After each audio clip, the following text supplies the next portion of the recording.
우리는 살아가면서 실패를 누구나 경험하게 됩니다. 실패는 참으로 고통스럽고 또 죄책감과 수치와 두려움과 심지어는 트라우마를 남기기도 합니다.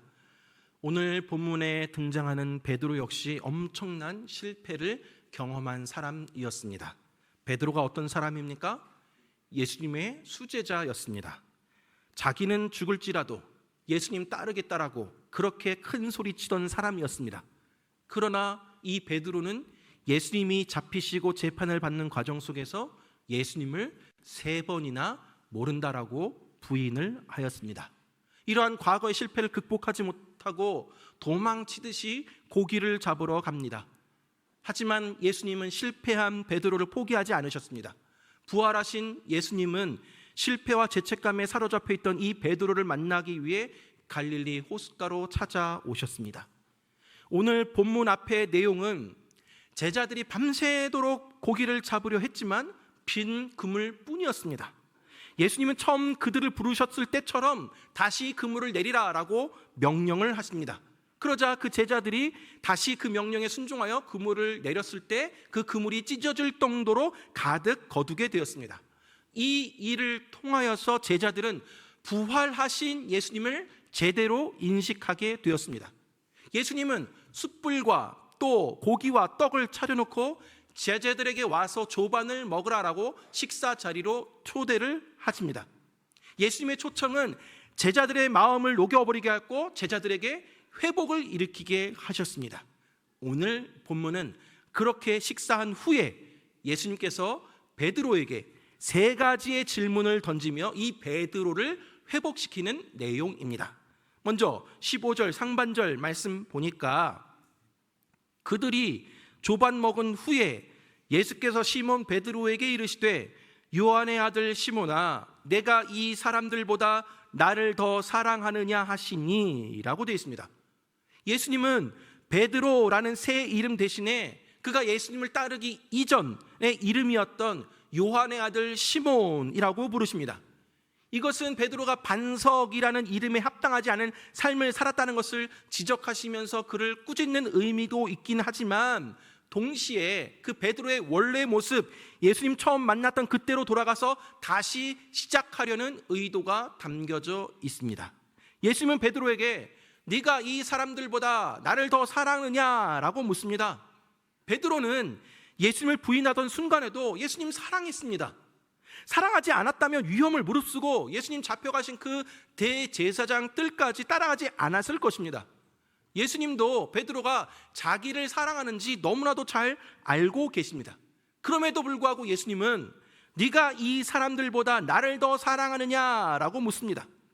베드로는 다른 제자들보다 자신이 예수님 더 사랑하고 있다는 것을 증명하기 위해 말과 행동부터 앞섰던 사람이었습니다.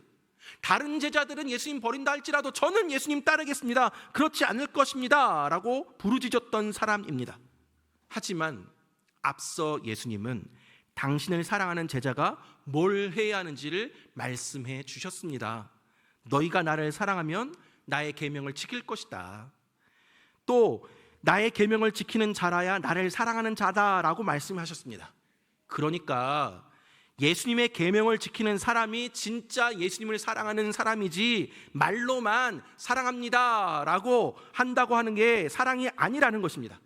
자기만의 방식으로 주님 사랑하는 것이 아니라 예수님이 하신 말씀에 순종하는 것이 진정한 사랑의 증거라고 하셨습니다. 베드로는 예수님이 이런 질문에 어떻게 대답을 합니까? 15절 중반절 말씀에 보니까 이르되 주님 그러하나이다 내가 주님을 사랑하는 줄 주님께서 아시나이다 라고 합니다. 베드로는 저는 다른 제자들보다 주님 더 사랑합니다 라고 대답하지 아니하고 다만 제가 주님 사랑하는 줄 주님만 아십니다 라고 고백을 합니다. 자신의 사랑을 스스로 주장하거나 목소리를 높이는 대신에 주님이 자신의 사랑의 본질을 아신다라고 고백하고 있습니다. 이 대답은 겸손함과 진실함이 담겨져 있습니다. 베드로의 고백에 대해서 예수님은 칭찬이나 어떤 책망도 하지 아니하시고 한 가지 명령만 하십니다. 그것이 15절 하반절 말씀인데 이르시되 내 어린 양을 먹이라 하시고 이것은 베드로에게 사명을 주시는 것이고 그의 사랑을 믿어주시고 그를 용서하신다라는 뜻입니다. 하지만 이 말씀에 그 이상의 의미가 담겨져 있습니다. 예수님을 사랑하는 사람만 예수님의 양을 먹일 수 있다라는 것입니다. 결국 내 양을 먹이라 하신 이 예수님의 명령은 한마디로 말해서 사랑으로 섬기라라는 뜻입니다. 예수님께서 베드로에게 또다시 묻습니다. 그런데 이제 두 번째 질문에서는 이 사람들보다라는 비교 대상이 생략됩니다. 16절 상반절 말씀 보니까 또 두 번째 이르시되 요한의 아들 시몬아 네가 나를 사랑하느냐 하시니, 베드로는 첫 번째 질문과 동일하게 주님 그러합니다, 제가 주님 사랑하는 줄 주님이 아십니다 라고 대답을 합니다. 그러자 예수님이 16절 하반절 말씀에 이렇게 말씀하십니다. 이르시되 내 양을 치라 하시고 라고 하십니다. 또한 예수님은 세 번째 똑같은 질문을 반복하십니다. 17절 상반절 말씀 보니까 세 번째 이르시되 요한의 아들 시몬아 네가 나를 사랑하느냐 하시니, 주께서 세 번째 네가 나를 사랑하느냐 하심으로 베드로가 근심하여 이르되 주님 모든 것을 아시오매 내가 주님을 사랑하는 줄 주님께서 아시나이다 라고 합니다. 베드로는 세 번 부인했던 자신의 죄를 예수님께서 확실하게 짚고 넘어가려 하신다는 것을 느꼈을 것입니다. 그는 숨기고 싶었던 그 실패를 예수님께서 드러내리려는 것을 알고 근심합니다. 이 근심은 회개에 이르는 슬픔이 담긴 근심이고 베드로의 그 마음 가운데 진정한 회개가 일어나게 되는 것입니다. 그래서 베드로는 다시 한번 주님 모든 것을 아시오매 내가 주님 사랑하는 줄 주님이 아십니다 라고 대답을 하는 것입니다. 예수님은 자신을 세 번 부인했던 베드로에게 세 번 예수님 사랑합니다 라고 답을 할 수 있는 기회를 주기 위해서 반복적으로 이렇게 질문을 하신 것입니다. 숨기고 싶었던 그 과거를 드러내셔서 예수님 앞에 베드로는 진심으로 근심하며 회개를 하며 나아가게 되는 것이죠. 그러자 예수님이 마지막으로 17절 하반절에 예수께서 이르시되 내 양을 먹이라 라고 하십니다. 오늘 본문에서 예수님께서는 세 번의 그 베드로의 부인 사건을 떠올려 주시기 위해서 세 번이나 같은 질문을 던지셨고 그 과정 속에 베드로는 주님을 사랑합니다 라며 진심으로 고백을 하고 자신의 잘못을 뉘우치는 모습을 보입니다. 그리고 예수님은 그런 베드로에게 내 어린 양을 먹이라, 내 양을 치라, 내 양을 먹이라 세 번의 사명을 주십니다. 여기서 먹이다라는 것은 양육하다라는 뜻에 가깝고 치다라는 것은 다스리고 통치하다라는 것으로 볼 수 있습니다. 그러니까 하나님의 백성들에게 영적인 양식을 공급해주고 그들을 보살피고 위로하는 사명을 감당할 것을 명령하시는 것입니다. 베드로는 이렇게 세 번의 질문과 세 번의 대답하는 것을 통해서 예수님에 대한 사랑을 회복하게 되었고 사도로서의 사명도 회복을 경험하게 됩니다. 그리고 이후에는 죽음을 무릅쓰고 복음을 전파하게 됩니다. 그러한 예수님은 이 베드로에게 그의 사명을 또 하나 말씀 주십니다. 18절 말씀 보니까 내가 진실로 진실로 내게 이르노니 네가 젊어서는 스스로 띠띠고 원하는 곳으로 다녔거니와 늙어서는 내 팔을 벌리리니 남이 내게 띠띠우고 원하지 아니하는 곳으로 데려가리라 라고 합니다. 예수님은 이 베드로의 노년, 그 말년의 삶을 말씀하시면서 이전에 젊었을 때는 네가 원하는 대로 다녔지만 이제는 남이 띠띠고 원하지 않는 곳으로 데려갈지라도 따라가야 한다는 것을 말씀하셨습니다. 앞으로는 자기가 하고 싶은 일만 하는 것이 아니라 주어진 사역을 감당해야 한다는 것을 말씀하고 계십니다. 사랑하는 여러분, 믿음이 성숙한 사람은 자기가 원하는 직분이나 사역만 고집하지 않습니다. 교회의 일꾼은 주어진 사명에 순종하는 것이 중요합니다. 자기가 좋아하는 일, 자기에게 익숙한 일, 나의 능력에 맞는 일만 하려 해서는 안 됩니다. 비록 처음 해보거나 원치 않는 일일지라도 주님이 맡겨셨기 때문에 감사함으로 받아서 순종하며 그 일들을 감당하며 나아가게 될 때에 그 일을 감당할 능력은 우리 주님이 주시는 줄 믿으시기 바랍니다. 19절 말씀 보니까 이 말씀을 하심은 베드로가 어떠한 죽음으로 하나님께 영광을 돌릴 것을 가리키심이러라. 이 말씀을 하시고 베드로에게 이르시되 나를 따르라 하시니 라고 되어 있습니다. 예수님은 이 베드로에게 그가 앞으로 맞이할 고난, 즉 십자가의 죽음을 암시하면서 너는 나를 따르라 라고 하십니다. 베드로에게는 목양의 사역이 주어졌습니다. 선한 목자가 되라는 거죠. 죽기까지 사명에 순종하는 것이 그가 하나님께 영광을 돌리는 길이었습니다. 예수님 그것을 한마디도 이렇게 표현하시죠. 나를 따르라. 이 의미에는 나를 사랑하라, 내 양을 먹이라, 내 양을 치라, 선한 목자가 되라 라는 말씀이 다 담겨져 있는 것입니다.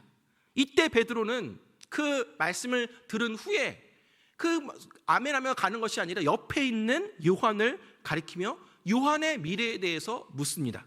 20절, 21절 말씀 보니까 베드로가 돌이켜 예수께서 사랑하시는 그 제자가 따르는 것을 보니 그는 만찬석에서 예수의 품에 의지하여 주님을 파는 자가 누구오니까 묻던 자더라. 이에 베드로가 그를 보고 예수께 여짜오되 주님, 이 사람은 어떻게 되겠사옵나이까? 라고 합니다.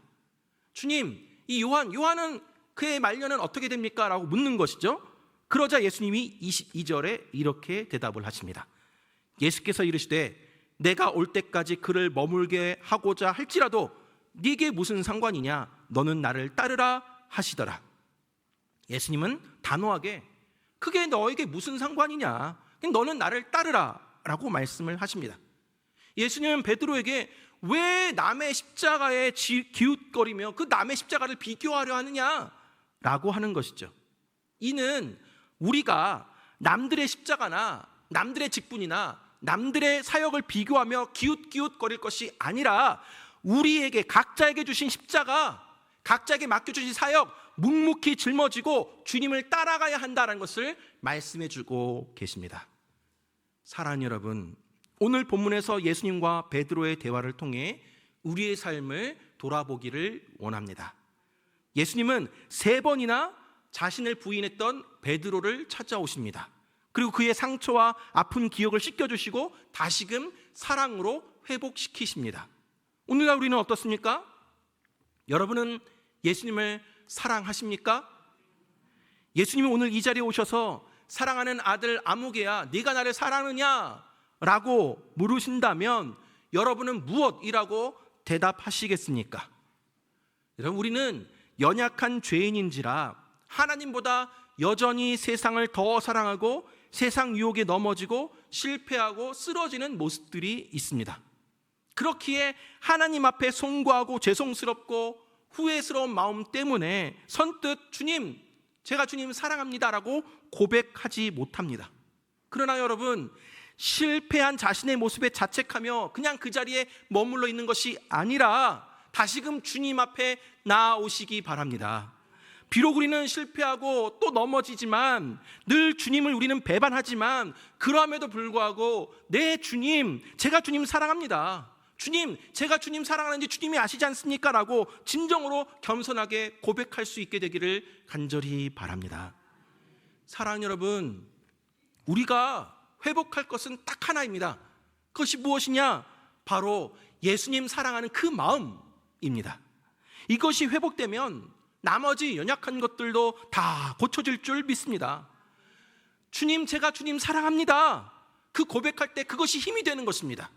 주님 사랑하는 마음을 회복해 나아가는 저와 여러분들 되기를 간절히 바랍니다. 오늘 본문에서 예수님은 그렇게 베드로를 사랑으로 회복시키신 것으로 그치지 않습니다. 한 걸음을 더 나아가십니다. 예수님은 베드로에게 사명을 주십니다. 내 양을 먹이라, 내 양을 치라, 내 양을 먹이라 라고 하십니다.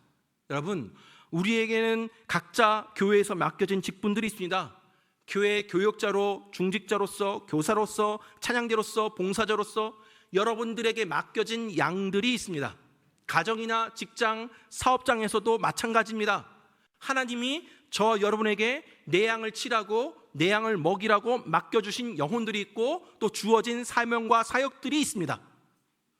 우리가 맡겨진 사역을 감당하며 나아갈 때 반드시 기억해야 할 것이 있습니다. 오늘 본문에서 또 전체적으로 예수님은 일을 사랑하느냐, 너에게 맡겨진 직분을 사랑하느냐, 사역을 사랑하느냐 묻지 아니하시고 나를 사랑하느냐라고 물으셨다는 것입니다. 여러분, 하나님의 일꾼은 일보다 주님을 더 사랑하는 사람이어야 합니다. 아이들이 좋아서 교사가 되는 거, 노래 부르는 거 좋아서 찬양대로 섬기는 거, 그것은 한계가 있고 위험합니다. 사람이 좋아서 하는 것에는 유통기한이 있기 때문입니다. 주님을 사랑하기 때문에, 주님을 너무 사랑하기 때문에 그 주님께서 맡겨주신 영혼들을 섬긴다라는 마음으로 해야 끝까지 그 사역들을 감당해 나아갈 수 있습니다. 나에게 주어진 사역과 책임이 무겁게 여겨지고 또 부담이 된다면 그것은 맡은 일 자체 문제가 아니라 내가 지금 현재 예수님을 사랑하는 마음이 있는지, 행여나 그 예수님 사랑하는 그 마음이 식어졌기 때문은 아닌지 돌아봐야 합니다. 그때는 다른 사람들에게 하소연할 것이 아니라 다시금 주님 앞에 나아가서 주님 사랑하는 그 마음이 회복되기를 갈망하며 기도해야 하는 것입니다. 예수님 사랑하는 마음이 회복될 때에 우리 주변의 영혼들이 다시 사랑스럽게 보일 것이고 우리에게 맡겨진 그 사역들도 충성스럽게 감당해 나아갈 수 있게 되는 것입니다. 사랑하는 여러분, 돈이나 또 어떠한 건물이나 유능함으로 교회를 세우는 것이 아닙니다. 하나님은 주님, 저는 언제든지 실패할 수 있는 사람이라는 거 주님 너무나 잘 아시죠. 그렇지만 그러함에도 불구하고 주님, 제가 주님을 사랑합니다, 주님 사랑합니다 라고 고백하는 그 베드로를 통해 교회를 세우시게 됩니다. 베드로와 같이 그렇게 겸손한 사랑을 고백하는 사람들을 통해 지금도 우리 주님은 교회를 세워 가십니다. 하나님의 양을 먹이고 칠 사람은 바로 그러한 겸손한 사랑을 가진 사람들입니다. 자기는 언제든지 실패할 가능성이 있는 연약한 사람이라고 인정하며 고백하는, 그러면서도 주님을 향해 사랑한다고 고백하는 그런 사람들을 사용하셔서 교회를 이끌어 가시고 교회를 세우십니다. 사랑하는 여러분, 오늘 우리는 교회의 일꾼을 선출하게 됩니다. 장로, 안수집사, 권사, 이러한 직분 받는 거, 그 직분 나에게 주어지는 거, 그것이 중요한 것이 아닙니다. 내가 어떻게 이런 걸 할 수 있을까? 나는 당연히 못하지만 주님 사랑합니다. 주님이 부르시니까, 주님이 맡겨주시니까 제가 감당해 보겠습니다. 그러니 주님, 제가 감당할 수 있도록 힘과 능력과 지혜를 주십시오. 무엇보다도 주님 사랑하는 마음으로 맡겨진 직분 감당하게 해주십시오. 그렇게 기도하며 겸손하게 나아가시기 바랍니다. 내 양을 먹이라, 내 양을 치라, 내 양을 먹이라 라고 주신 직분이기에 감사함으로 받아서 순종하며 나아가시기를 바랍니다. 또 한편으로는 오늘 이렇게 장로나 안수집사나 권사에 피택되지 못하시는 분들도 있을 것입니다. 그렇다고 너무 서운해 마시고 속상해하지 마시기 바랍니다. 교회 안에서 맡은 직분이나 사역을 비교하며 실망하거나 화내는 것은 잘못된 태도입니다. 우리 신앙생활의 초점은 나를 따르라 라고 말씀하시는 예수님께 맞춰져야 합니다. 각자에게 주어진 십자가가 다릅니다. 남의 십자가가 가벼워 보인다고 실망하거나 내 십자가가 무겁다고 불평할 것이 아니라 주님께서 주신 자기 몫의 십자가를 성실히 짊어지고 나아갈 때에 영광의 면류관을 얻게 될 줄 믿습니다. 사랑하는 여러분, 사랑하는 아들아, 사랑하는 딸아, 네가 나를 사랑하느냐? 이 질문 앞에 우리 모두 진실된 마음으로 주님, 제가 주님 사랑하는지 주님이 아십니다. 주님, 제가 주님 사랑합니다. 이렇게 고백할 수 있기를 바랍니다. 무엇보다도 주님 사랑하는 그 마음을 먼저 회복하시기 바랍니다. 그리고 그 사랑으로 주어진 내 양을 먹이라, 내 양을 치라, 내 양을 먹이라 라는 사명을 충성스럽게 감당하며 주님께서 맡겨주신 그 십자가 짊어지고 주님 따라가는 저와 여러분들 되길 주님의 이름으로 축원합니다.